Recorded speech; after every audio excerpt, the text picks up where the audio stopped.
Well, good evening, everyone. It is yours truly, Mr. Sunshine, Locksmith Eddy, coming to you live.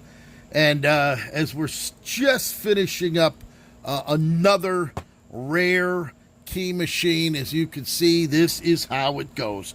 All right, this is an extremely rare Curtis Model E. This is the Model E Curtis key clipper machine here, and as you can see it, we're just finishing up the polishing on it and get this thing ready to go.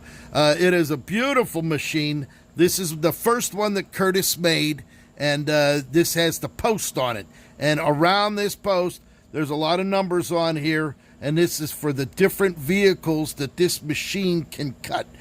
General Motors, Briggs' Stratton, you have the old ones, the Yale, Chrysler, stuff like that. So all the way around here, there's all the different cuts here, and by adjusting this up and down onto the post, it will give you the perfect cut when you go to pull that in, just like that. So there it is. You can see when it goes right in there, it'll cut the key. You then go ahead and turn the knob, cut the next one, turn the knob, cut the next one, turn the knob, and so forth.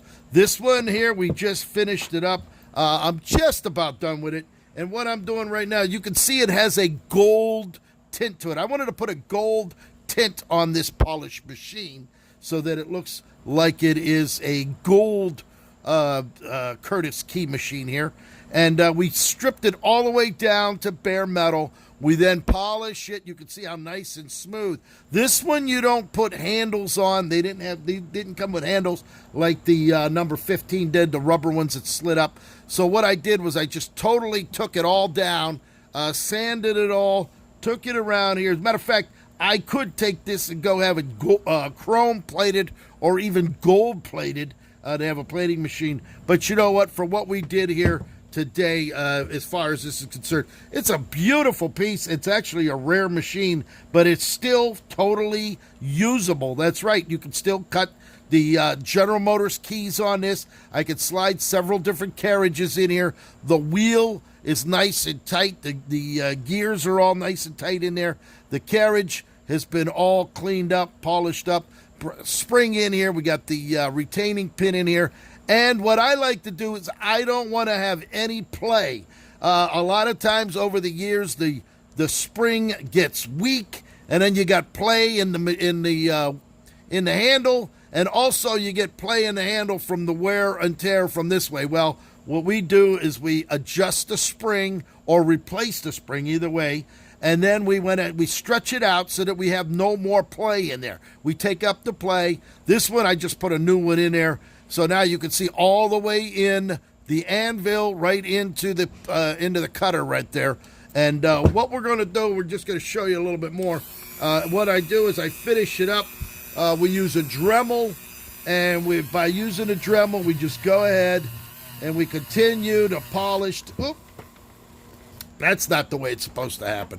I actually got to take this off because when it gets caught up into the yellow rag or any kind of rag or paper towel, it gets caught up in there. So what we're going to do, we're going to go ahead and just finally loose it right here. We're going to give it that gold touch on there as we just polish it up back and forth. And we're going to go ahead and make it just like that. With the brush, you could get into all of the different crevices there. And the more you run it, actually, the higher polish you get. And we're going to just continue doing this here just a little bit more.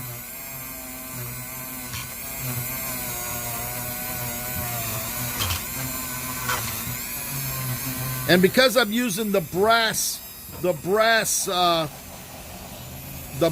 brush, you're getting some of the brass plating off of the wheel right into the metal, so it's going to give it a little gold finish there. As a matter of fact, we'll just hit this one back here. So you're actually going to have a usable antique key machine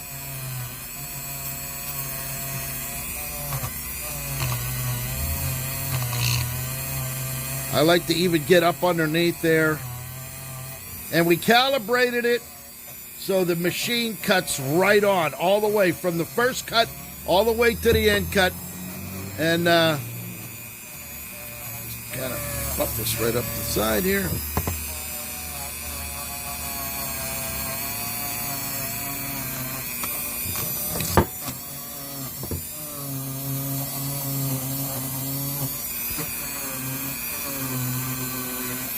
And there you have it. We finished it up, and now it's done. So go ahead and lay this down. Set that down on there. And there you have a completed machine. Totally done. Actually, it looks better than it would have came from the factory, because at the factory, they just would have went ahead and forged them out and just either painted it with a gray and sent it out. Well, you're not going to get a machine nicer than this, and it's totally calibrated. We went ahead and adjusted it. We cut a cup. We put a carriage in there, cut the key. We used a micrometer, and by using a micrometer, by adjusting this up and down, this is the right here. You can loosen that, raise and lower this to get the exact depth to where you're supposed to be. And we like to just leave it set there. To where it's, if we're going to only cut General Motors keys, this will cut General Motors keys to the exact millimeter right there. So there it is, Mr. Sunshine. This is an older machine, Model E, and it's 6242 serial number. So this is a very low machine, totally done. And if you have a machine or you're looking to get a machine, I have maybe 35 of them now in the Model E, the old Post, the 14s and the 15s, and we have a lot of parts and carriages and cams. So Mr. Sunshine, Locksmith Eddy, coming to you live right here, right now in sunny South Florida. Hope you're having a great night tonight. God loves you, and Eddy does too. Thank you for watching.